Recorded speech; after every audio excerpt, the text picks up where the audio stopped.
Jai Hind and good morning. Registering design, rule number 30.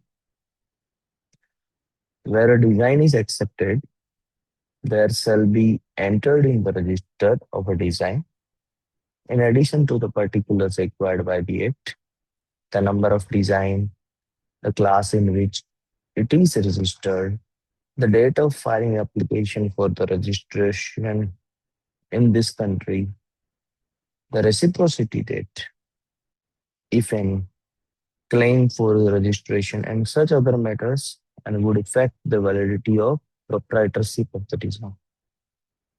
When such registered design is maintained wholly or partly on a computer under floppy disk, such computer floppy disk shall be maintained under superintendence and control of the controller. And in case of any dispute, doubt with regard to the information of design, the information is contained in the backup file or master file shall be filed. When the accepted design is one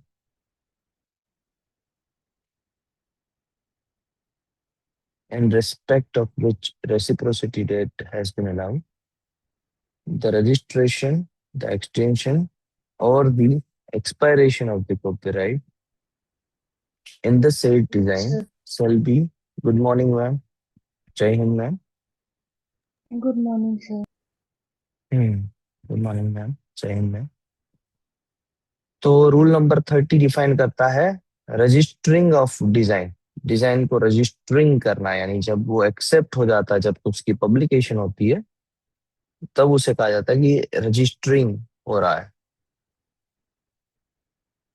चलिए उसको add कर लेते हैं.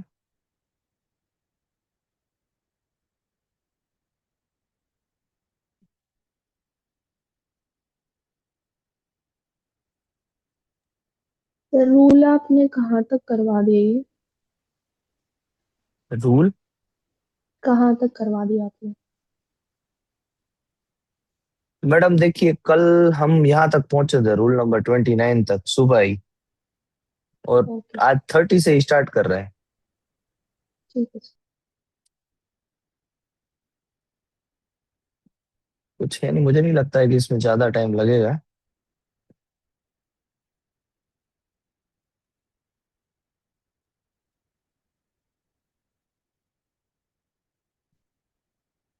Pushpendra sir good morning, जय Hind. Rule morning. Number 31, alteration of address कैसे होता है? Form number 22 file करके. अमाउंट कितना है उसका? 200 rupees. A proprietor of a registered design may make a request in form number 22 to the controller for alteration of his name or address of service in the register of design. The controller may require such proof of alterations or requested as he may think fit.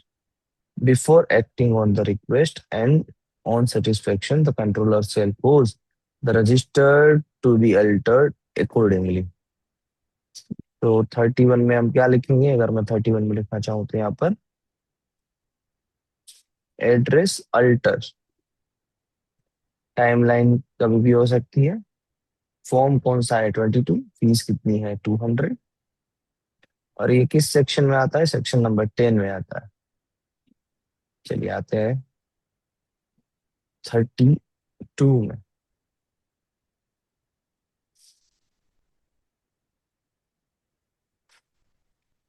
Registration of a document under subsection 3 of section 30. अब हम assignment में पहुंच गए. An application referred to in subsection 3 of section 30 shall be made in form number 10. Form number 10 को भी देख लेते हैं वो कैसा है.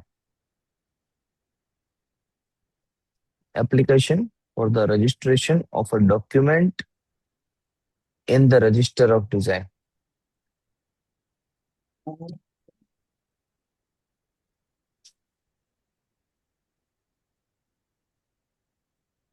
Application for the registration of a document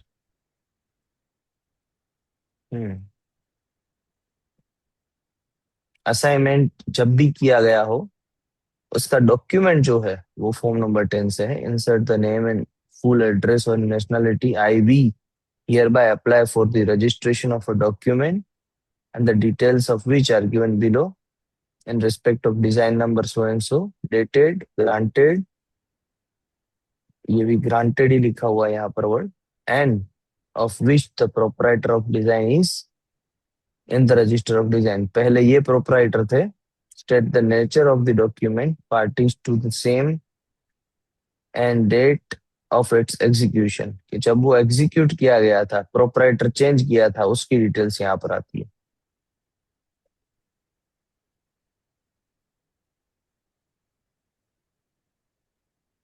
तो अब क्या लिखे यहाँ पर? 32 में इम्पोर्टेंट भी है।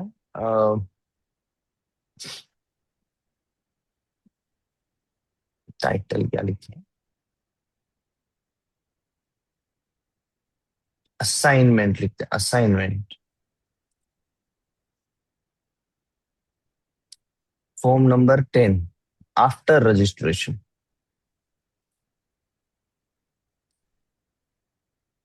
फीस है इसकी 500 एंड सेक्शन आएगा यहाँ पर 30। 33 में आते हैं।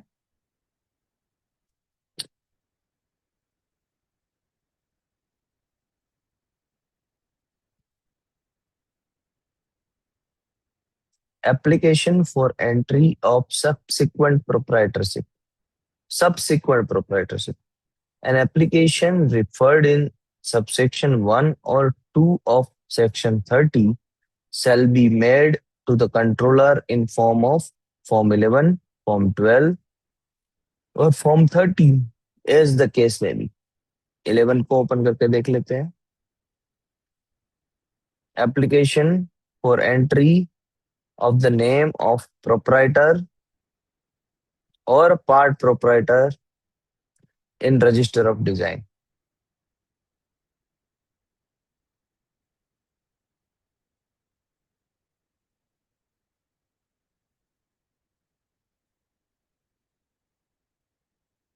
तो प्रोप्राइटर या पार्ट प्रोप्राइटर के नाम पे आपका नाम रजिस्टर हो, उसके लिए ये फॉर्म है, form number 11। Form number 12 lease और लाइसेंसी के लिए, application for entry of a mortgage और licence in register of design. And form number 13 any additional document अगर फाइल करना है तो।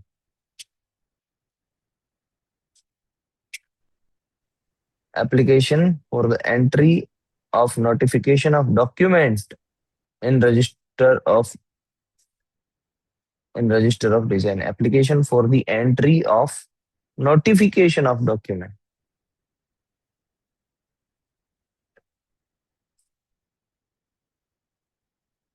यहाँ पर है application for registration of document in register of design, form number 10।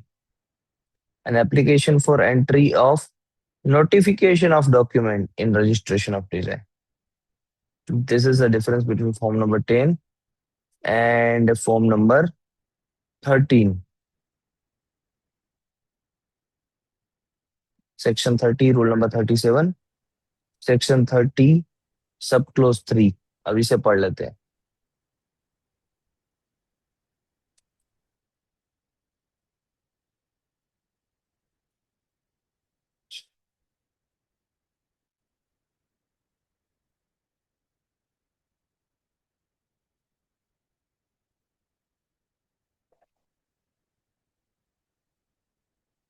section 30 सब close 3।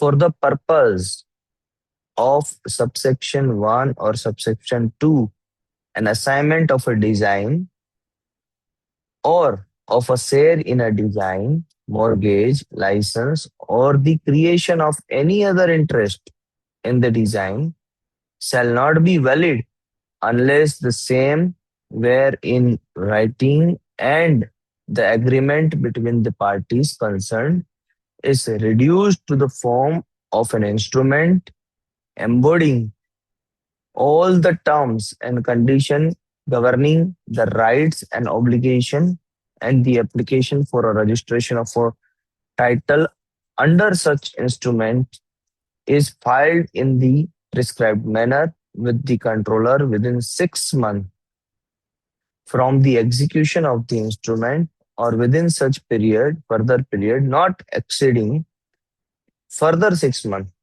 aggregate as the controller on application made in the prescribed manner allows। ये form number 10 की बात हो रही है, जो 6 महीने प्लस 6 महीने, यानी आपको 12 महीने के अंदर अंदर कौन सा फॉर्म देना है, फॉर्म नंबर 10 देना है। उसके अंदर क्या डिटेल्स होगी कि किस तरीके से आप लाइसेंस या मॉर्गेज दे रहे हैं, कौन सी डेट से दे रहे हैं। Likewise provided that the instrument shall on entry of its particular in the register under subsection 1 or subsection 2 have the effect from the date of its execution। हाँ, कहाँ से वो एग्जीक्यूट हुआ था, वो डेट भी वहां पर मेंशन करनी जरूरी है। तो ये जो डॉक्यूमेंट्स देने हैं हमें, लाइसेंस कहाँ से दिया गया था या मॉर्गेजी कहाँ से दिया गया था, वो फॉर्म नंबर 10 से जाएगा। अब आगे बढ़ते हैं कि इसमें फॉर्म नंबर 13 क्या करता है। 13 में ये है rule 30, sorry section 30 and rule 37। अब रूल 37 पे जाके वो पता चलेगा। अभी तक हम कहाँ पर पहुंचे हैं, रूल 33 चलिए आएगा ही। तो यहाँ पर फॉर्म 11, 12 और 13 की बात हो रही है 33 में, और ये बात करता है पर्टिकुलरली सब्सिक्वेंट प्रोपराइटरशिप की। सब्सिक्वेंट प्रोपराइटरशिप की timeline after grant after registration ही है। फॉर्म 11, 12, 13 तीनों आएंगे। फीस तीनों की 500 रुपीज है, सेक्शन 30 से ही रिलेटेड है। 34 पे आगे बढ़ते हैं, 37 पे पहले आ जाते हैं क्योंकि 37 का रेफरेंस आ चुका है।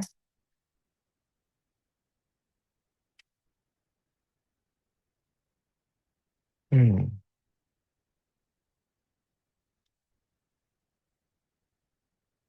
फॉर्म नंबर 13 में 37 का रेफरेंस है। Entry of notification of document an application for entry in the register of a design of a of notification of any document not already provided for purporting to affect the proprietorship of a registered design shall be accompanied by an attested copy of the document, the accuracy of such copy being certified as the controller may direct, and the original or notarily certified true copy of the document shall at the same time be produced and left at the office required for further verification।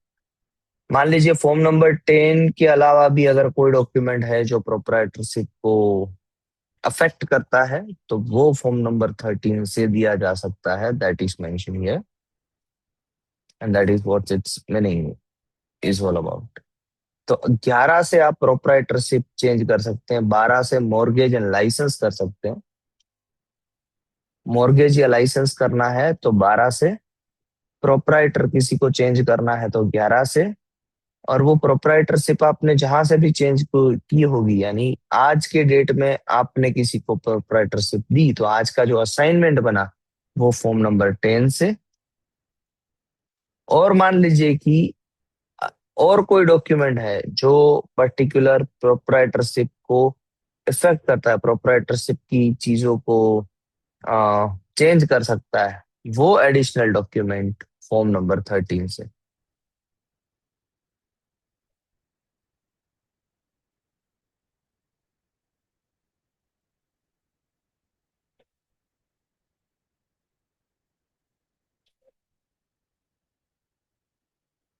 इसमें क्या लिखें 37 में 37, notification of document.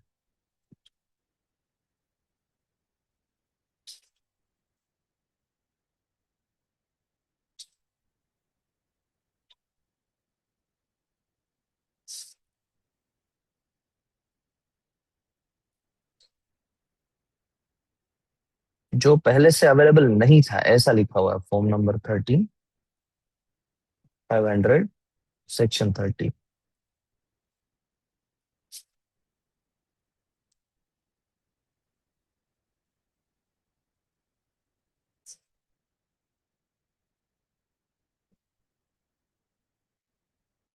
वापस आते हैं 34 में। Particulars in application. An application under Rule 33 shall contain name, address, and nationality of the person claiming to be entitled, together with full particulars of the instrument, if any, under which he claims. तो सारे particulars देने हैं, name, address and nationality, वो बोल रहे हैं application में। 33 से ही उसका रूल आता है।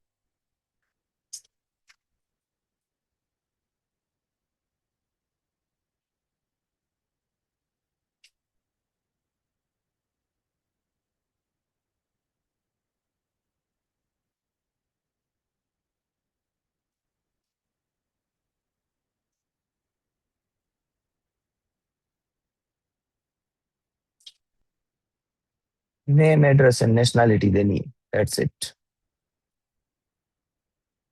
35, production of document of title and other proof. Every assignment and every other document or containing, giving effect to being the evidence of the transmission of copyright in a registered design, or affecting the proprietorship thereof, or creating an interest therein, as claimed in application under Rule 33, shall, unless the controller otherwise directs, be presented to him either in original or notarily certified true copy, together with the application, and may call for such other proof of title or written consent as he may require for his satisfaction, provided that in the case of a document which is a public document, an official or certified copy thereof may be presented. जो भी assignment है, every assignment and every other document containing, किसके लिए? जो proprietorship, mortgage या licence की बात है, giving effect of being evidence of the transmission of copyright, जो एविडेंस बनते हैं ट्रांसमिशन ऑफ कॉपीराइट के लिए, registered copyright in a registered design, or affecting the proprietorship thereof, or creating the interest therein claimed in application under rule number 33। यानी वो form number 10 की ही बात करता है, फॉर्म नंबर 10 ही आता है rule number 30 section 33। Okay,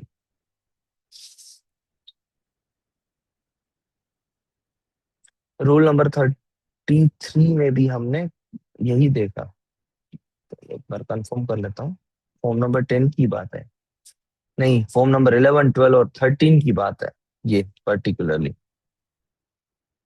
okay, unless the controller otherwise directs, be presented to him either in original, notarily certified, true copy, together with the application, and he may call for such other proof of title। यानी form number 11 या 12 या 13 file कर रहे हो तो उनके साथ में डॉक्यूमेंट्स आपको देने पड़ेंगे, और शायद वो नोटरली सर्टिफाइड कॉपीज भी देनी पड़े। That is mention here.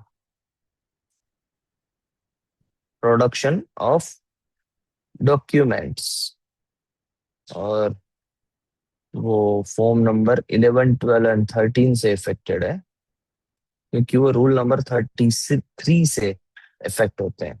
Same यहाँ पर भी वही है, रूल नंबर 33 एप्लीकेबल है, तो यहाँ पर भी 11, 12 और 13 की बात की गई है।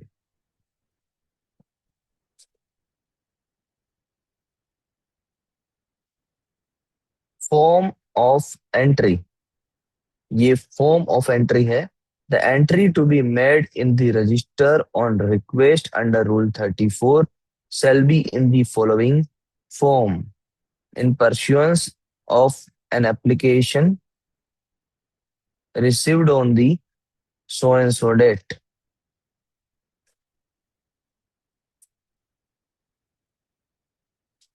तो ये फॉर्म है जो एंट्री के टाइम पे आ रहा है। क्या ये फॉर्म किसी के साथ अलाइन है? फॉर्म ऑफ एंट्री, प्रोपराइटर कौन है, लाइसेंसी कौन है, मॉर्गेजी कौन है, etcetera, assignment, licence, mortgage, deed, etcetera, and made between and of the one part and of the other part. तो ये फॉर्म पूरा रजिस्टर में एंटर होता है। ओके, तो फॉर्म ऑफ एंट्री, यहाँ पर फॉर्म नंबर 10, 11, 12, 13 की बात नहीं है। जो आप ये फॉर्म फाइल कर रहे हैं, ये सारी फॉर्म की समरी वहां पर आती है कि किसके नाम पे असाइनमेंट हुआ, किसके नाम पे मॉर्गेजी हुआ, किसके नाम पे लाइसेंस बना, लाइकवाइज डिटेल वो यहाँ पर ऐड होती है इस फॉर्म ऑफ एंट्री में, रूल नंबर 36 से। तो रूल नंबर 36,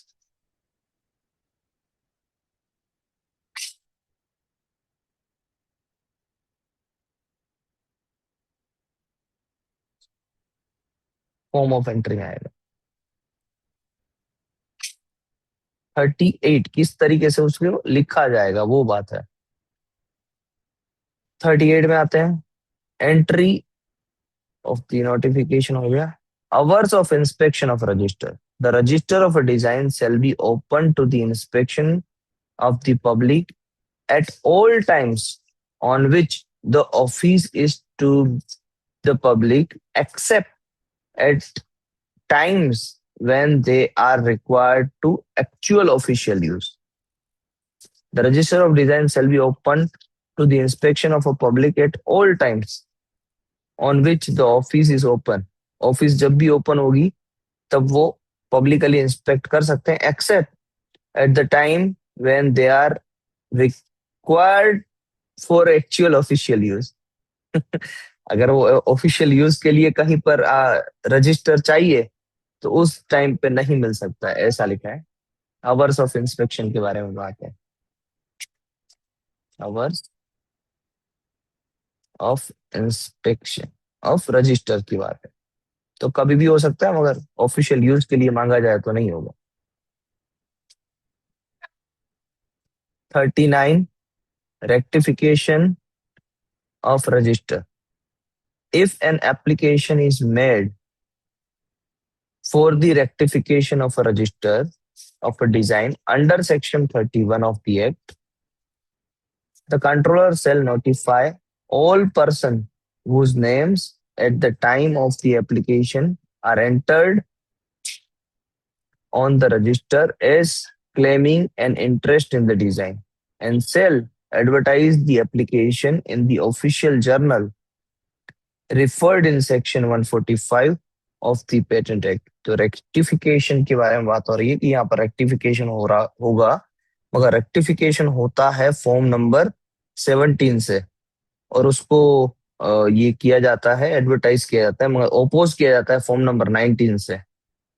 तो उसका कहीं पर जिक्र नहीं है यहाँ पर सेक्शन 31 में। तो मैं एक बार वेरीफाई कर लेता हूँ कि फॉर्म नंबर 17 ही रेक्टिफाई करने के लिए है ना, और 19 ही ओपोज करने के लिए है ना उसको। या फिर एक सेक्शन आगे, एक रूल आगे बढ़ते हैं, ओपोजिशन टू रेक्टिफिकेशन। यहाँ पर फॉर्म नंबर 19 कहीं पर मेंशन नहीं, देख लेते हैं। ये हम गए डिजाइन में, डिजाइन में रूल्स में, रूल्स में नीचे फॉर्म्स में, फॉर्म में 17, application for rectification of register,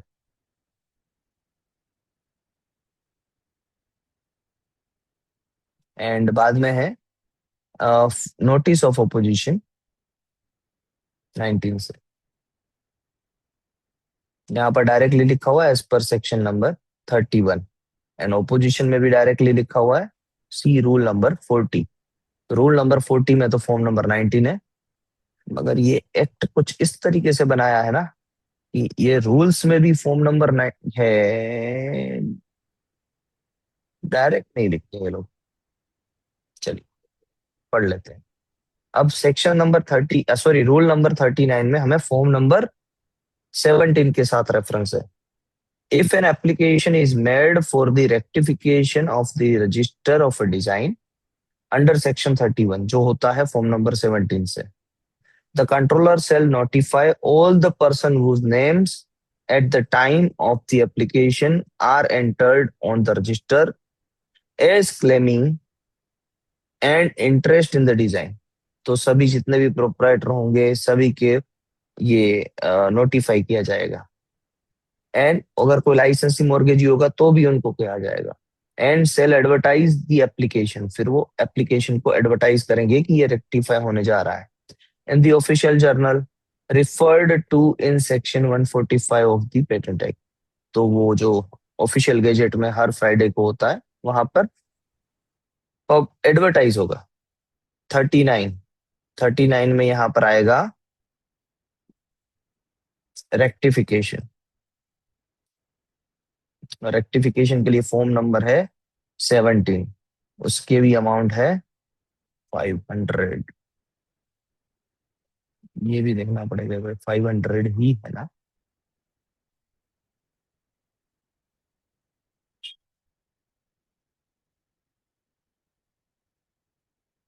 17 का भी 500 ही। एक 19 का 100 रुपीज पर मंथ है। अब जो ऑब्जेक्शन ओपोजिशन आएगा वहां पर 100 रुपीज पर मंथ है।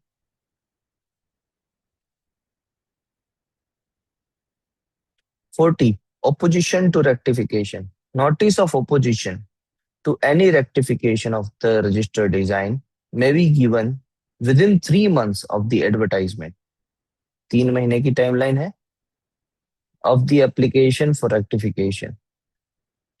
अब 40 में ओपोजिशन लेते हैं रेक्टिफिकेशन का, और ओपोजिशन कितने में है, 3 मंथ्स में है।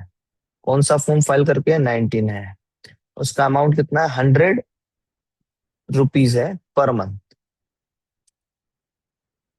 पर मंथ है कि नहीं उसको डबल वेरीफाई करते हैं।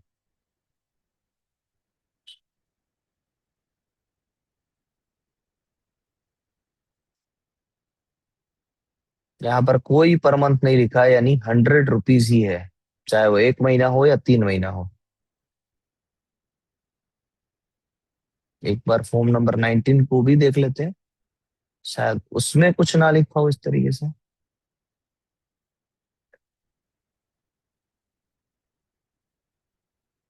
हम्म, तो ये गलत बात है, पर मंथ नहीं है ये, 100 रुपीज ही है। 3 महीने में कभी भी ओपोज करो। हाँ बराबर है, ओपोज करने की बात है ना, पर मंथ कहाँ पर होगा। कोई थोड़ी ना टाइम लाइन है कि यहाँ तक हम एक्सटेंड कर रहे हैं। ओपोज करो भाई, 3 महीने के लिए ओपन है, ओपोज करो।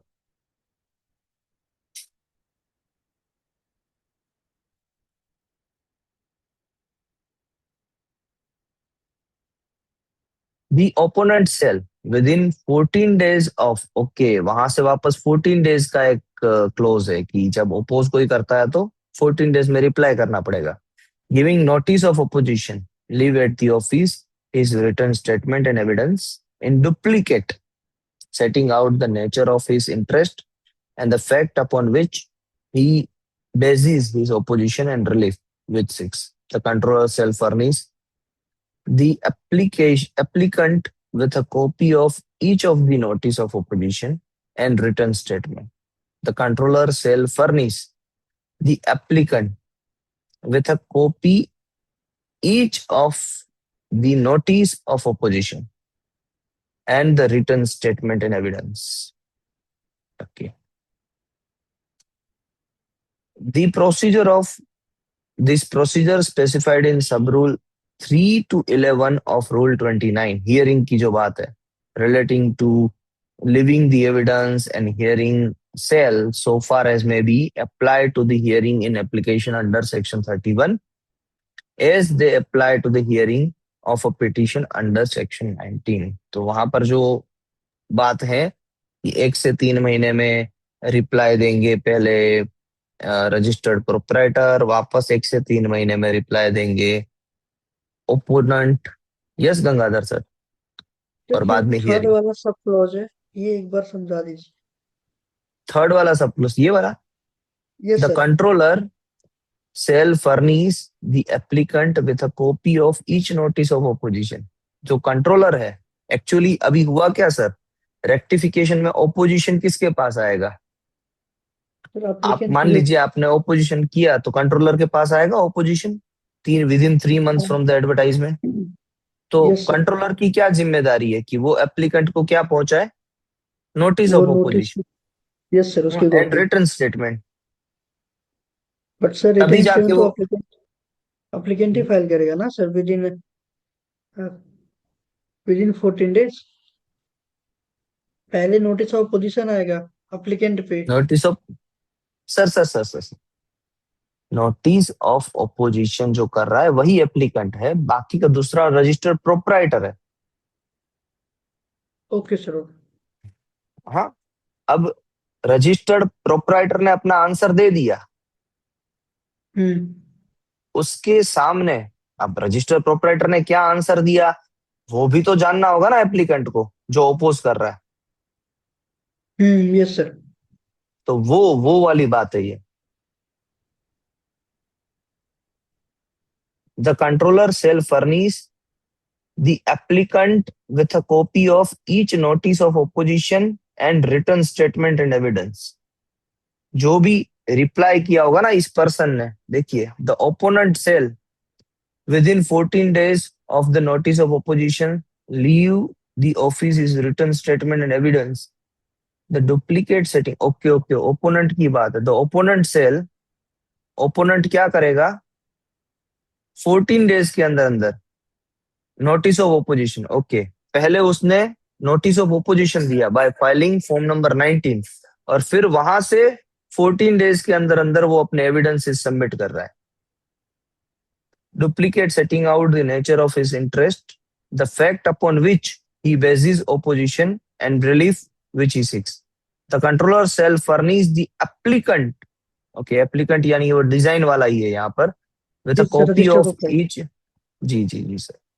तो सर सेकंड पॉइंट में ये बताया गया है कि फॉर्म नंबर 19 फाइल करने के बाद 14 डेज के अंदर अंदर वो जो भी ओपोज करना चाहता है, जितने भी एविडेंसेस देना चाहता है वो दे सकता है ओपोनेंट। फिर थर्ड पॉइंट में ये बताया गया है कि जो रजिस्टर्ड प्रोपराइटर, जिसको मैं रजिस्टर्ड प्रोपराइटर बोल रहा हूं, यहाँ पर एप्लीकेंट ही है, वो एप्लीकेंट क्या कर सकता है, वो सारी कंट्रोलर की जिम्मेदारी है कि वो एप्लीकेंट को सारी ओपोजिशन की नोटिस भेजे। और ये बात भी सही है, ये एप्लीकेंट यहाँ पर यही होगा, ओपोज करने वाला नहीं। एप्लीकेंट कौन है? जिसने रेक्टिफिकेशन की एप्लीकेशन की है, इस तरीके से एप्लीकेंट है वो रजिस्टर्ड प्रोप्राइटरी, मगर यस सर। रजिस्टर्ड वो एप्लीकेशन किसकी है? रेक्टिफिकेशन की एप्लीकेशन है। तो एप्लीकेंट यस को सर। सारी वो नोटिस भेजी जाएगी। अब सर कोई डाउट? ये परफेक्ट है सर, सही बात है आपकी। नो सर, अभी क्लियर है ये- सर। हाँ, ये 14 डेज का क्लोज है 19 फॉर्म नंबर फाइल करने से। यस इसको सर। भी लिखते हैं। हाँ, 3 months 14 days 19 ही आएगा यहाँ पर। और बाद में हियरिंग सारी हो सकती है, तो वो तो क्लोज रूल नंबर 29 से आता है। और ये सर समझ में आया, इसमें कोई 100 रुपीज में पर, ये पर मंथ तो होता ही नहीं है, ओपोजिशन का भी पर मंथ नहीं होता है।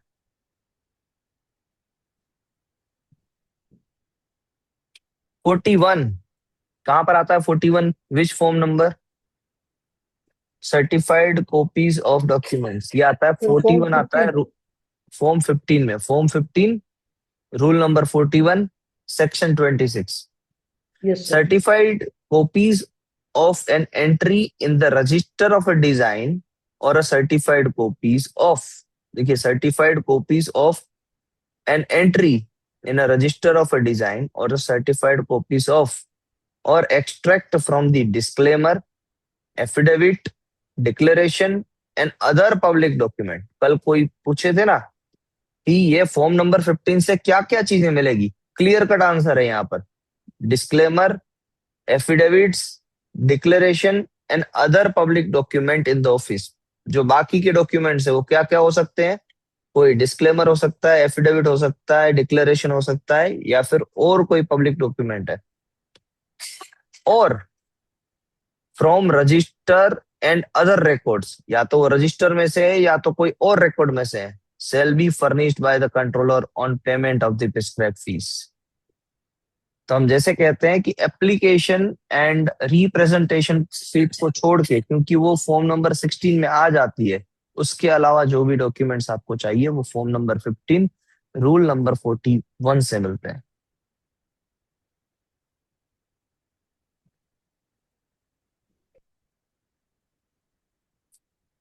सर्टिफाइड कॉपीज, सर उसमें एक चीज टाइमलाइन। और लिखा है सर। हम्म। Sir certified copy of entry of application, देखिए फर्स्ट में लिखा of an entry of the register of design. हाँ sir, certified copies of an entry in the register of a design, तो वही होता है कि आपको रिप्रेजेंटेशन सीट और एप्लीकेशन की बात कर रहे हैं, ऐसे ही आप थॉट प्रोसेस लगा रहे हैं ना सर। हम्म। हम्म। अब हाँ सर सर। वही वही बात है कि अगर ये चीज इसी के लिए लिमिटेड है, सर्टिफाइड कॉपीज आपको 16 से 15 से भी मिल सकती है, समझिएगा मेरी बात को, तो फिर 16 का पर्पज ही ऑब्सोलेट हो जाता है। वही तो सर कंफ्यूजन हो रहा है। हम्म। तो अभी हम ऐसा ही कंक्लूजन बना के चलेंगे कि यहाँ पर डॉक्यूमेंट्स की जो बात है वो अदर देन 16 है। यस सर, मतलब रिप्रेजेंटेशन सीट और एप्लीकेशन कॉपी की बात नहीं हो रही है। हाँ, क्योंकि तभी जाके हम 15 और 16 को डिफरेंशिएट करेंगे। हालांकि लिखा है, हम जब तक इसको ये जो कहते हैं ना, जो एक्चुअल प्रैक्टिस कर रहे हैं ना सर, ये जितने भी मेरे 2-3 लोग हैं जो एक्चुअल में डिजाइन फाइल प्रॉपरली बहुत सारी कर रहे हैं, वो भी कभी कभी ये फॉर्म यूज नहीं करते, कभी भी नहीं किया अभी तक 15 और तो 16 को। मैंने खुद कभी नहीं देखा ये सारे फॉर्म सर। तो यही बात है कि इस पे कंक्लूजन बनाना पड़ता है, और हमने अभी तक 16 को देखा है कि जहां पर हम रिप्रेजेंटेशन सीट एंड एप्लीकेशन ले रहे हैं तो उसको वहां पर ही रखेंगे, उसके अलावा के डॉक्यूमेंट्स हम यहाँ पर रखेंगे। That is the conclusion of it. और दूसरी चीज यहाँ पर ये ध्यान रखिएगा, प्रदीप पाल सर ने जो आइडेंटिफाई किया था, ये जो सेक्शन नंबर 26 है उस पे कोई बार नहीं है कि भाई वो सिर्फ जब डिजाइन एग्जिस्ट कर रही हो तभी होना चाहिए। ये चीज ऐसी है कि आप कभी भी कर सकते हो, डिजाइन को एग्जिस्ट नहीं भी है, means exist in the sense उसका टेन्योर कंप्लीट हो चुका है, सीज टू हैव इफेक्ट हो चुकी है, तब भी वो डॉक्यूमेंट्स निकाल सकते हो, यहाँ पर कोई बार नहीं है।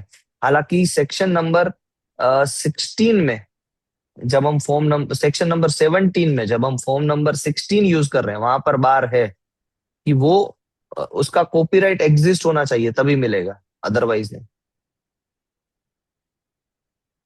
करेक्ट सर, ये कंक्लूजन हम बना के चल रहे हैं अभी, और ये मोर यस और सर, लेस यस। सही डायरेक्शन में। 42 form etc of affidavits, the affidavit required in the act and the rules or used any proceeding thereunder shall be headed in the matter or matters to which they relates shall be drawn up in the first person। मेरा जो अभी तक मानना है या जितना पढ़ा है ये डिजाइन एक्ट, उसमें ये है कि फॉर्म नंबर 30 जो है पेटेंट एक्ट का, वैसे यहाँ पर एफिडेविट को रखा गया है, जो कुछ भी ना होता हो कहीं से भी वो एफिडेविट से होता है। And shall be divided into paragraph consecutively consecutively numbered, जो यहाँ पर नंबर में आपको मिलता भी है फीस वाले में। ये पैराग्राफ, जैसे कि यहाँ पर कुछ नहीं है, फॉर्म ऑथोराइजेशन, ये फॉर्म नंबर, ये देखिए यहाँ पर कुछ नहीं है, तो यहाँ पर सारी जगह पर क्या आएगा? Affidavit affidavit affidavit affidavit. On petition under rule 46 of amendment of any document On a petition under Rule 29, 40, 47 for enlargement of time, inspection of register of design under Rule 38, and on petition or not otherwise provided for. लिखा ही है भाई, कुछ ना हो तो affidavit ही करना है.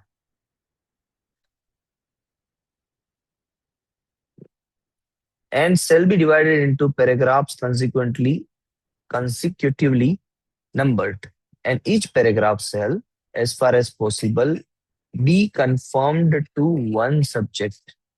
Every affidavit shall state the description and true place of abode of the person making the same, shall bear the name and address of the person living it, and shall state whose behalf it is left. किसके नाम पे किया गया था वो भी बताएगा. Affidavit shall be confirmed. इतना कोई ज्यादा इंफॉर्मेशन नहीं है जो हमें यहाँ पर लेना है. Affidavit shall be confirmed, confined to such facts as the deponent is able of his own knowledge to prove, expert on interlocutory applications on which a statement of his belief may be admitted, provided that the grounds thereof are stated. Affidavit shall be sworn to as follow. In India, before any court, person having by law authority to receive evidence, or before any officer empowered by such court or a person as aforesaid to administer oaths or take affidavits. फिर है in any court place outside India, before the diplomatic or consular office within the meaning of the Diplomatic and Consular Officer Oath and Fees Act 1948, in such country of a place or before a notary of the country or a place recognized by the central government under the section 14 of the Notarized Act 1952, 53 of 1952, or before a judge or magistrate of the country of place. ये भी यहाँ पर कोई इतनी information नहीं है जो हमें चाहिए. The person before whom an affidavit is sworn shall state the date on which and the place where the same is sworn to and shall affix thereto his seal. In any or the seal of the court, if the affidavit is sworn to before the court and other empowered by the court, and signed his name and state his designation and address at the end thereof. Any affidavit purporting to have affixed, impressed, or subscribed thereto or thereon the seal or signature of any person authorized under Sub-Rule 3 in testimony of the affidavit having been sworn to before him may be admitted by the controller without proof of genuineness of the seal or signature or of the official position of that person. इतने सारे close है कि affidavit में. Alteration and interlineation shall before an affidavit is sworn to affirmed be authenticated by the initials of the person whom affidavit is sworn to. चलो इसको decode करेंगे ये क्या क्या कहना चाहता है. Where the deponent is illiterate, पढ़ा लिखे नहीं है, blind or unacquainted with the language in which the affidavit is written, a certificate by the person before whom the affidavit is sworn to, the effect that the affidavit was read, translated, or explained in the presence of the deponent, and the deponent seemed perfectly to understand it and has signed the affidavit or affixed his mark in his presence, shall be attached at the end of the affidavit. अंगूठा लगाएंगे, वो भी बात लिखी है यहाँ पर सब क्लोज 7 में. every affidavit filed before the controller in connection with any proceeding under the act or this rule shall be duly stamped under the provision of any law and that time being in force. इसमें सिर्फ इतना लिखते हैं affidavit, बाकी के close को, एक एक क्लोज को मुझे नहीं लगता है कि ये क्लोज इतने सारे कोई पेटेंट या डिजाइन एक्ट के लिए कंसर्न है। एफिडेविट में क्या क्या लीगलिटीज हो सकती है वो सारी बातें। 43 scale of cost in all proceeding before the controller, controller के सामने जितनी भी प्रोसीडिंग्स होती है, द कंट्रोलर में save as otherwise expressively provided by the act और this rule avoid such cost as he considered reasonable, जो भी कॉस्ट वो रीजनेबल समझे वो दे सकता है। जैसे कि कॉस्ट एक देते हैं यहाँ पर रिस्टोरेशन के टाइम पे 1000 रुपीज का। Having regard to all circumstances of this case, provided that amount of cost awarded in respect of any matter set forth in the fourth schedule of this rule shall not exceed the amount therein specified. Fourth schedule MRP price है, maximum penalty price, उससे ज्यादा नहीं हो सकती है। तो scale of cost की बात करता है 43।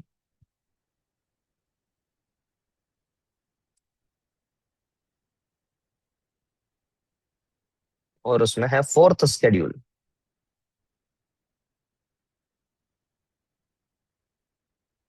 अब हम फोर्थ स्केड्यूल को थोड़ा सा देखेंगे। फोर्थ स्केड्यूल में और क्या क्या फीस है, जैसे मैंने एक कहा उसके अलावा और क्या क्या चीजें हैं यहाँ पर, सारी चीजें को बात करते हैं।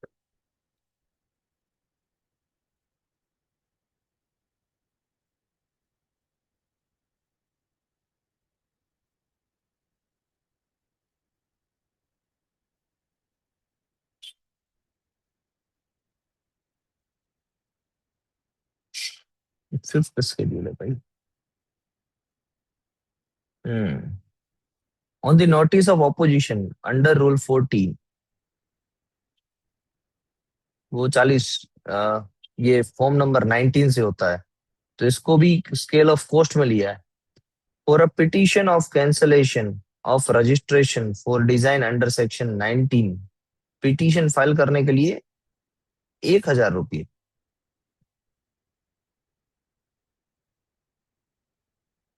कैंसलेशन हाँ फॉर्म नंबर 8 का ही है ना, ये स्केल ऑफ कॉस्ट दोनों साथ में रखने पड़ेंगे।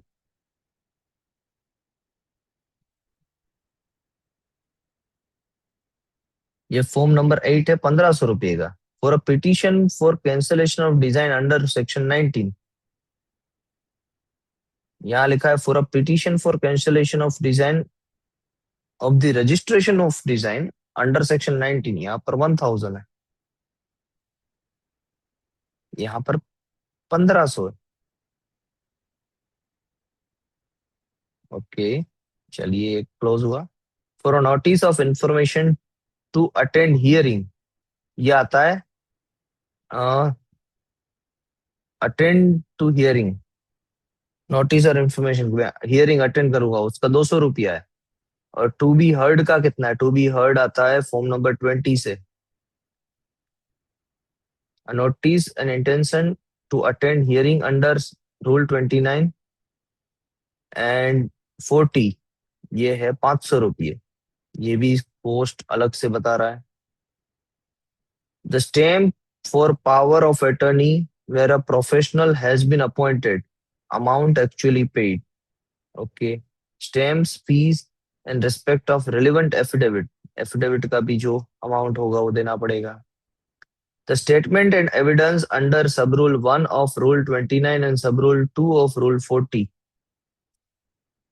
29 एंड 40 ओके 200 रुपये।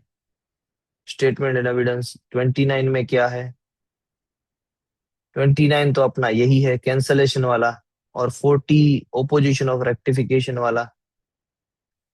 तो उसमें क्या है, स्टेटमेंट एंड एविडेंस देने के लिए 200 रुपये। Okay counter statement under sub rule 3 of rule 29 and sub rule 4 of rule 40, counter statement देने के लिए भी 200 रुपये।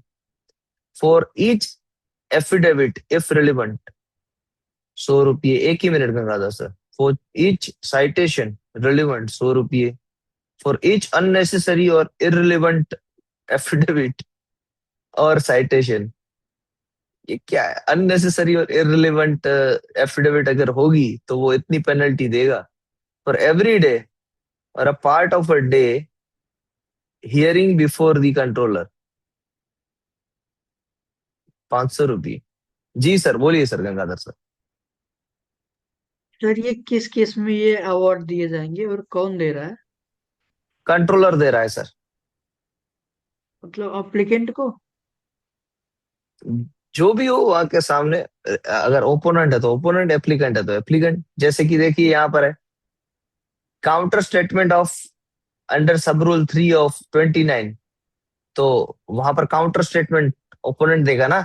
एप्लीकेशन तो रेक्टिफिकेशन की हुई है तो काउंटर स्टेटमेंट, ये कैंसलेशन की हुई है तो काउंटर स्टेटमेंट कौन देगा? सर अप्लीकेंट कैंसलेशन देगा। के अब सामने। हाँ, तो जो रजिस्टर्ड पहला है। प्रोप्राइटर है वो देगा। हाँ, उसके ऊपर देखिए ना, ये यहाँ पर 200 रुपये कौन देगा?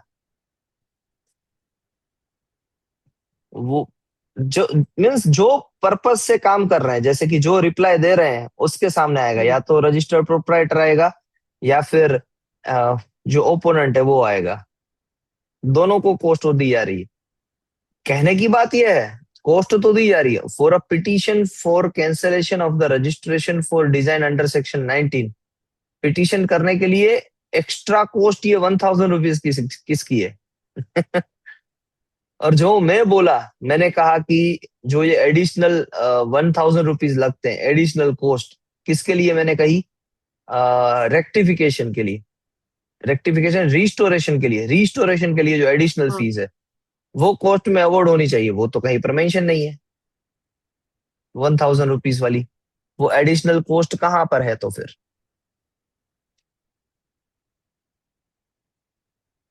सर ये तो ये समझ में फीस। आ रहा है कि कंट्रोलर देगा, बट क्यों हाँ, देगा मतलब? वो नहीं क्यों समझ देगा? में आ रहा है। क्योंकि सर वही वही समझने के लिए मैंने आपको ये एग्जांपल दिया था। सर देखो, रिस्टोरेशन होता है।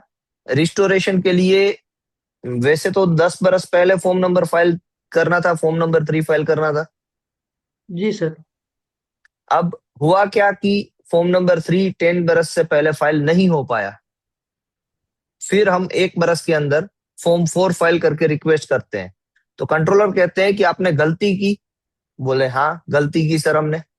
तो अब गलती की तो सजा भुगतो, इसलिए वो एडिशनल कॉस्ट देते हैं 1000 रुपीज की। समझ पा रहे हैं सर कि सजा नहीं? मतलब वो हमने नहीं भरा तो वो क्यों पैसे दे रहे हैं? हम ही अच्छा पैसे अगर वो देंगे ना, वो क्यों देंगे? कंट्रोलर कोई हमें नहीं देंगे, हमें ही पे करने पड़ते हैं। जब रेक्टिफाई, सॉरी रिस्टोर करते हैं, रेक्टिफाई नहीं रिस्टोर करते हैं, तो हमें कितनी फीस पे करनी पड़ती है? वो तो पता है, पहले फॉर्म 3 की देंगे 1000, फिर जब अगर वो एक्सेप्ट हाँ, होगा तो एडिशनल फी प्लस अनड्यू जो तो इतना रहेगा वो। एडिशनल फीस क्यों देंगे आप? एडिशनल फीस क्यों देंगे? सर वो ये कास्ट कॉस्ट है जो एफोर्ड। वही ये कॉस्ट है जो scale of cost allowable in proceeding before the controller. Okay sir. अगर वो होना चाहिए। अब क्वेश्चन नहीं नहीं सर, ओके नहीं है। वो क्वेश्चन ये आता है कि वो गई किधर यहां से, वो वन थाउजेंड अच्छा। रुपीज एडिशनल वो गया किधर? क्योंकि इसमें रेफरेंस तो आना चाहिए था इसका। कॉस्ट इसी के लिए होती है। वहां पर भी देखिए, आप पेटेंट एक्ट में भी दिखाता हूं आपको, पेटेंट एक्ट इजीली बताता है।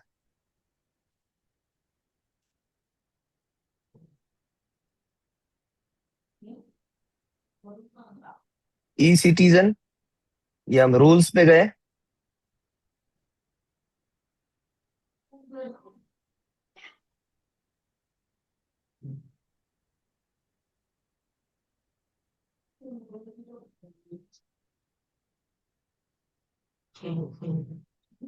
इसमें हम कहाँ पर करते हैं? 60 में करते हैं ना रिस्टोरेशन। हम बोलते हाँ हैं ना यस कि सर 60 60। में, 60 में एडिशनल कॉस्ट भी लगती है, वहां पर भी लगती है unpaid and additional. Correct? Yes sir. ये सेम चीज है। देखिए, fourth schedule award of cost के लिए ही है, cost to be awarded. Correct, ये रहे 2400 रुपये। समझ रहे हैं सर? ये 2400 यस रुपये सर। जो एडिशनल कॉस्ट जो देनी थी वो यहाँ पर क्लियर कट मेंशन्ड है। अब मैंने यही थॉट प्रोसेस के साथ रूल्स के इसको ओपन किया है कि भाई अगर उसमें मेंशन है तो इसमें भी 1000 रुपीज जो मैं एग्जांपल दे रहा हूं कि जो लेट हुआ है तो 1000 रुपीज वो यहाँ पर मेंशन होना चाहिए। भाई साहब को वही 1000 रुपीज लेके बैठे हैं।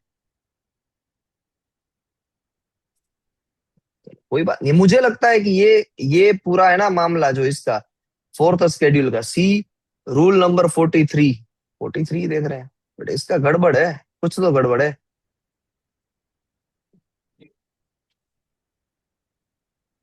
चलिए अभी हम उसको कंक्लूड ही करते हैं। 43 स्केल ऑफ कॉस्ट, तो कॉस्ट मिलेगी कहां पर, कितनी मिलेगी उसके लिए अभी रुकिएगा। Let me verify it once again. मुझे तो ओपन हाउस में जाके इन लोगों को बोलना चाहिए ऐसा लग रहा है। तो exercise of discretionary power of the controller, miscellaneous power of the controller. The time within which the person entitled under Section 33 of the Act to an opportunity of being heard shall exercise his option of requiring to be heard shall be 1 month from the date of a notice which the controller shall give to such person or his agent before determining the matter with reference to which such person is entitled to be heard. If within that month such person of his or his agent requires to be heard, the controller shall appoint a date for the hearing and shall give 10 days of notice thereof. अब ये to be heard वाली बात है, वो design act में form number 20 से होती है। फॉर्म नंबर 20 से दिखा देता हूं कैसे।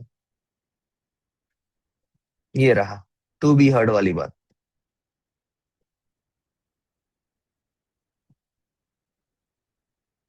तो यहां पर फॉर्म नंबर 20 लगेगा। इसमें रूल नंबर 44 में, rule number 44 to be heard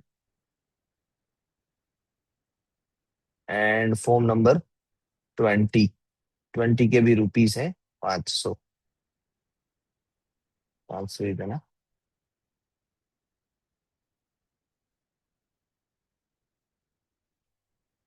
पाँच सौ। ओके। 45 तीन रूल है बस, इसको कंप्लीट करते हैं। पहले एक बार पढ़ ही लेते हैं, फिर जाके सारे ऑब्जेक्शंस को साथ में क्लियर करेंगे।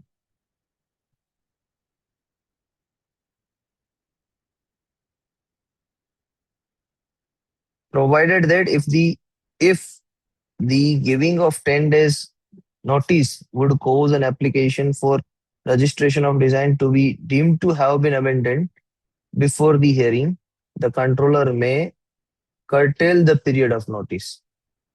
अगर application deemed to be abandon हो जाती है तो फिर उस पे कुछ नहीं हो सकता है, फिर वो पर्दा डाल देगा हियरिंग नोटिस पे, कर्टेल लगा देगा। Next, controller may require statement whether an applicant or agent desired to be heard or not.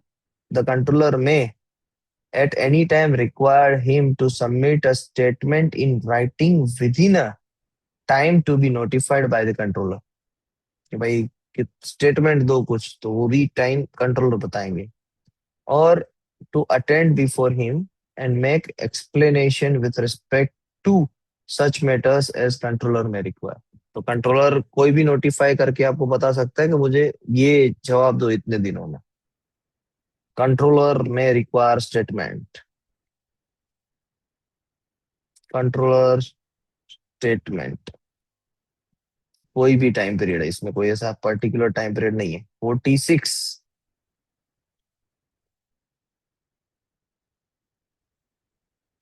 General power of amendment, any document for the amending of which not a special provision is made by the act may be amended, and any irregularity in procedure which, in the opinion of the controller, may obviated without detriment to the interest of any person, may be corrected if the controller thinks fit. Any document for the amending of which not a special provision is made in this act, कोई भी special provision नहीं है इस act में, and any irregularity, कोई irregularity है in a procedure which the in the opinion of the controller may be obviated, कि भाई उसको चलाना चाहिए without detriment to the interest of any person, किसी भी person का interest उससे deviate ना हो रहा हो, may be corrected, वो करेक्ट किया जा सकता है if controller thinks fit, and upon such terms he may direct. Open and दिया गया है, ये तो जनरल पावर ऑफ अमेंडमेंट से ओपन एंड है कंट्रोलर के पास कि वो कर सकते हैं, प्रोवाइडेड कि किसी का जो इंटरेस्ट है वो, जनरल पावर की बात है, power to controller, effect now 47, general power to enlarge time, the time prescribed by these rules for doing any act, taking any proceedings where no special provision is made thereunder may be enlarged by the controller for a period not extending 3 months. ये कुछ उस तरीके से है condonance of delay के जैसा, if he thinks fit and upon such terms as he may direct. तो ये जो enlargement of time है वो कहां पर एप्लीकेबल था, अभी तक हमने पढ़ा था उसमें, एनलार्जमेंट ऑफ टाइम वो आता था रूल नंबर 29 में, रूल नंबर 29 सेक्शन नंबर इसमें रूल नंबर 29 सेक्शन नंबर 19 में, फॉर्म उसके लिए कोई नहीं था, एफिडेविट था, फीस उसकी देख लेते हैं, मगर ये रूल ये सेक्शन कौन सा था, सेक्शन 19 था, और रूल भी 29 इसके अंदर आप कनेक्ट करवा सकते हैं। अब उसका रुपीस कितना था, एनलार्जमेंट ऑफ टाइम का रुपीस कितना था,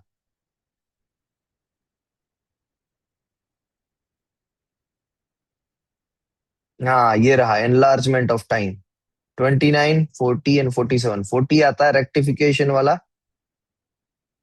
47 वापस क्या आता है, 47 क्या आ रहा है, 47 तो यही है अपना जो हम कर रहे हैं वही है, एनलार्जमेंट ऑफ टाइम। 29 आता है कैंसलेशन के सामने हियरिंग वाली, उसका 500 रुपया है, पर मंथ भी नहीं है, 500 रुपीज है जब भी फाइल करो तब।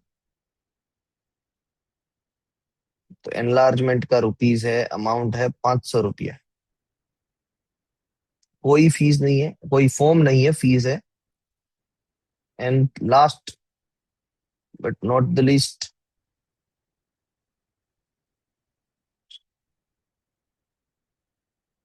डिजाइन की ये बात अच्छी लगी मुझे, डिजिटल सिग्नेचर 47 है, the signature is required where in applicable under this rule में include digital signature, digital signature हो सकता है, तो 47 ए कहता है डिजिटल सिग्नेचर के बारे में।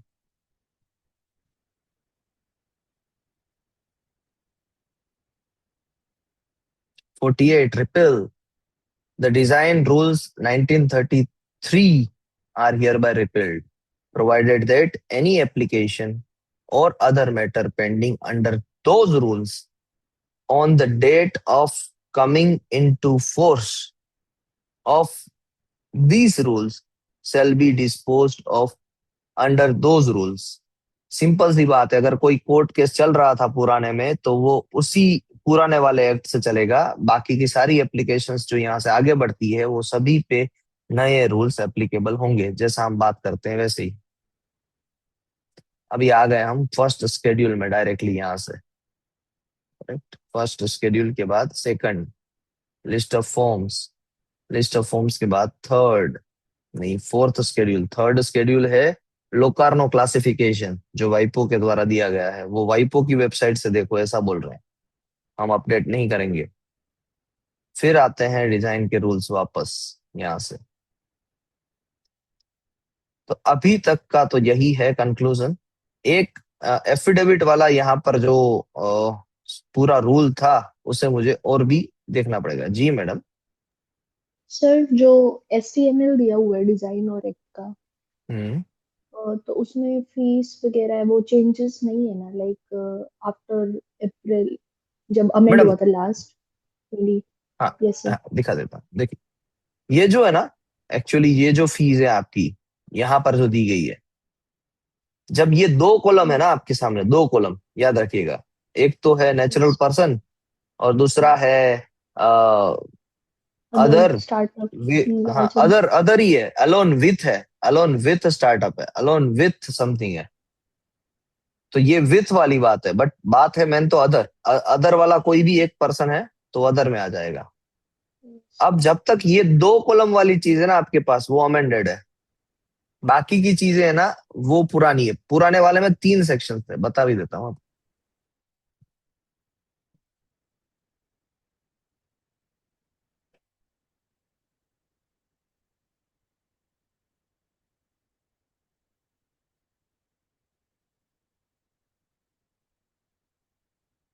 Design rules. अब देखिए, ये अमेंडमेंट्स है सारे। 2001 के बाद 8, 13, 14, 19 एंड 21। तो ये 21 में अगर हम नीचे जाएंगे, नीचे जाएंगे,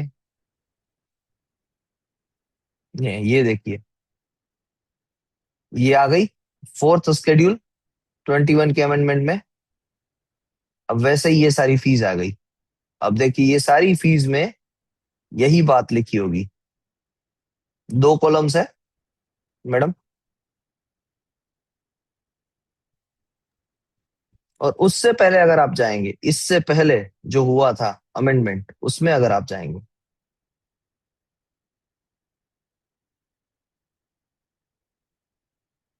यहां पर भी दो कॉलम्स हैं।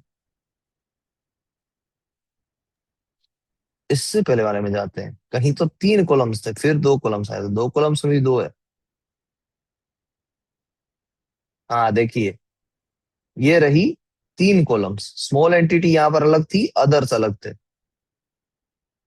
तो 2014 में ये था।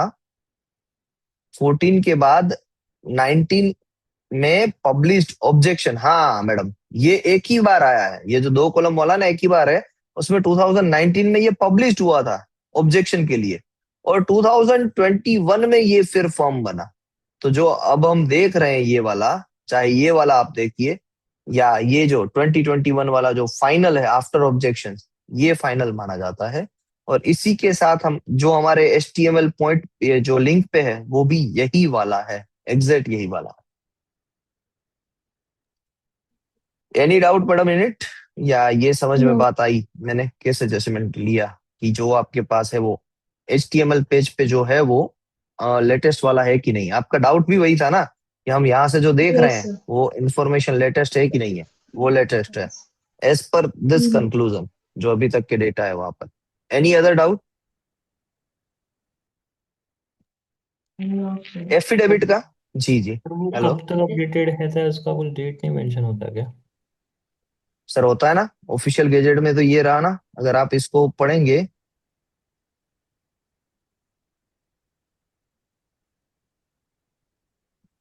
January 25, 2021। ओके। होता ही है सर, सभी जगह ऑफिशियल गैजेट जिस दिन एक बार होता है, पब्लिश होता है पब्लिक ओपोजिशन के लिए, पब्लिक ऑब्जेक्शंस के लिए। फिर उसको फॉर्म करके डाल देते हैं कि सारे ऑब्जेक्शंस के लिए हमने वेट कर लिया, अब ये फाइनल है। ठीक।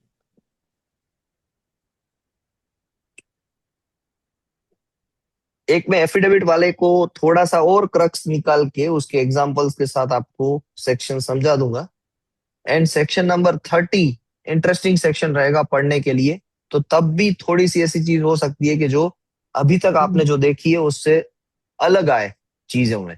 एक सेक्शन 17, और एक, यानी ये form number 16 and 15 and form number 10 and 13, ये दोनों में आप मान लीजिए कि ये चारों फॉर्म में आपकी इंफॉर्मेशन अपडेट हो सकती है। हम प्रोग्रेस में ही है एग्जैक्ट इंफॉर्मेशन देने के लिए।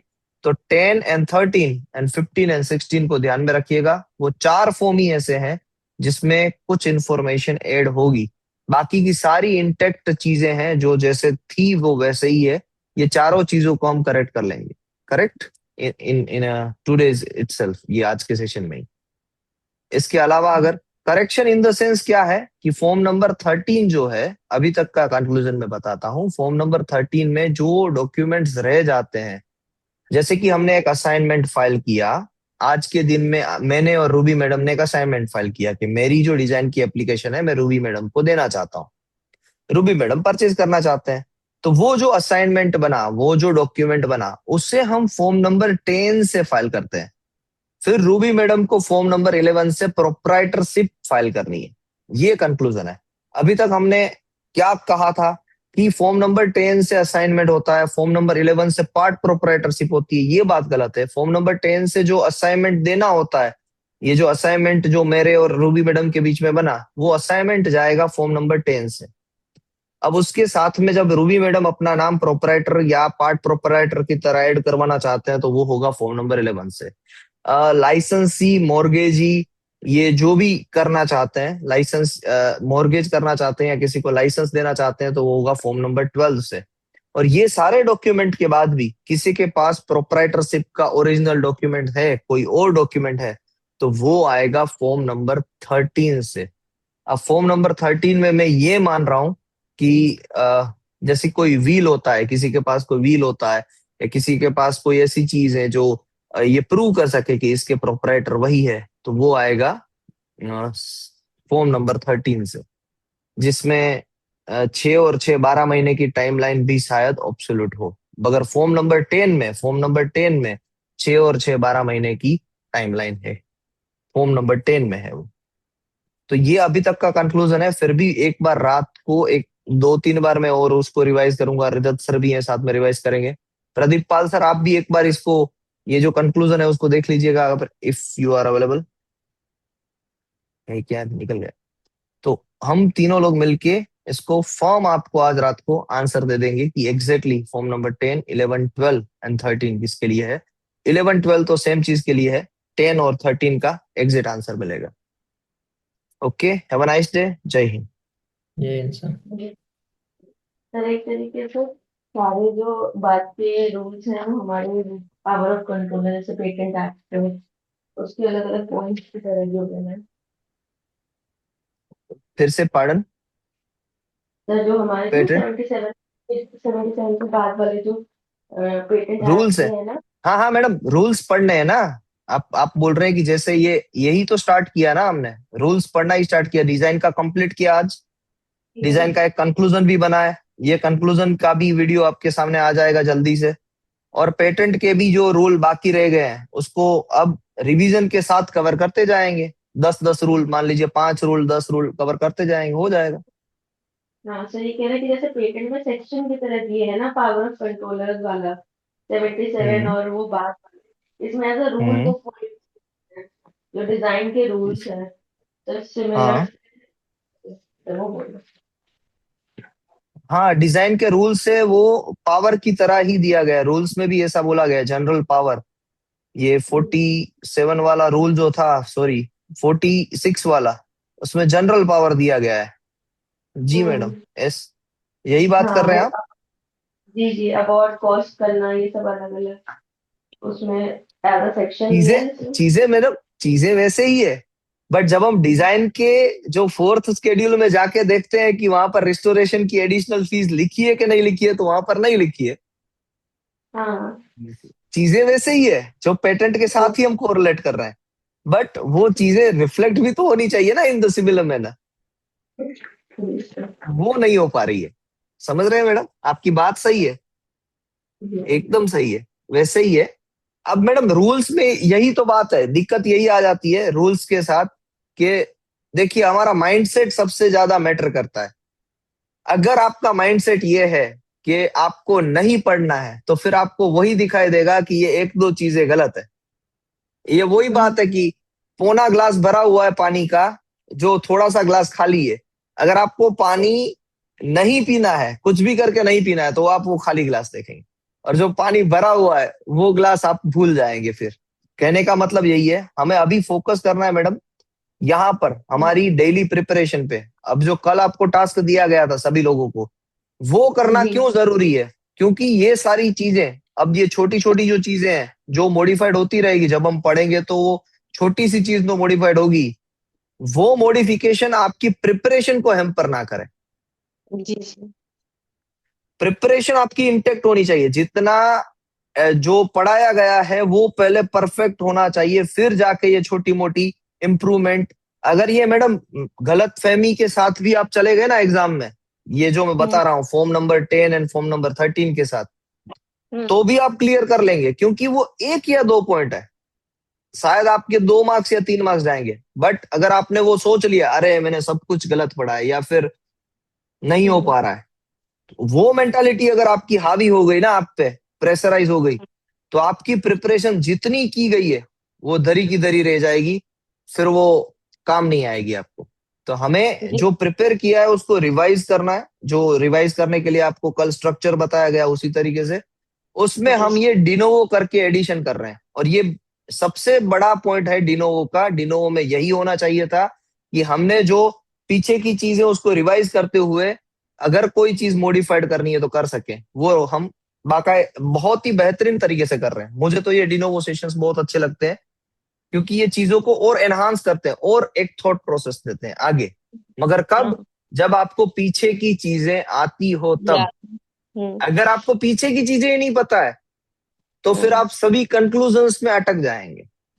सर ये हम लोग मत को टाइम इसलिए लग रहा है क्योंकि अब हम लोग को आगे के भी सेक्शन पता है, डिजाइन्स के भी सेक्शंस पता है, तो सब हम लोग कोरिलेट कर रहे हैं। फिर हम लोग के पास नया एक इमेज आ रहा है कि अब ये ऐसा होना चाहिए, इसलिए शायद कुछ कुछ पॉइंट्स पे टाइम लग जा रहा है। पहले नहीं पता था तो एक ही एज अ गो चलते जा रहे थे। छावनी हो रही है, वो करते हैं ना, आपको कंकर निकाल लेना दाल में से, कंकर निकल रहे हैं। ये जी दाल सर। होती है, साफ करते हैं ना उसको, क्या करते हैं आप उसको, क्या बोलते हैं, छलनी बोलते हैं, क्या कहते हैं उसको? हाँ फिल्ट्राइजेशन प्रोसेस है ये, फिल्ट्राइजेशन प्रोसेस, डिनोवो की फिल्ट्राइजेशन प्रोसेस है। ये नॉलेज का फिल्ट्राइजेशन है। जितनी बार हम उसको फिल्टराइज करेंगे उतना अच्छा होगा। और मुझे लगता है कि अब हम फाइनल कंक्लूजन पे हैं, और बहुत अच्छे कंक्लूजन पे हैं इस पर। चलिए जी मैडम, सर। मिलते हैं रात ओके सर। दोपहर को 1 बजे। एंड ठीक है। वो भी रूल्स होंगे, दैट्स फॉर श्योर। वो भी रूल्स होंगे 77 से, या जितने भी 138 तक के रूल्स, वो भी सारे किए जाएंगे। जी ओके। सर। Thank you.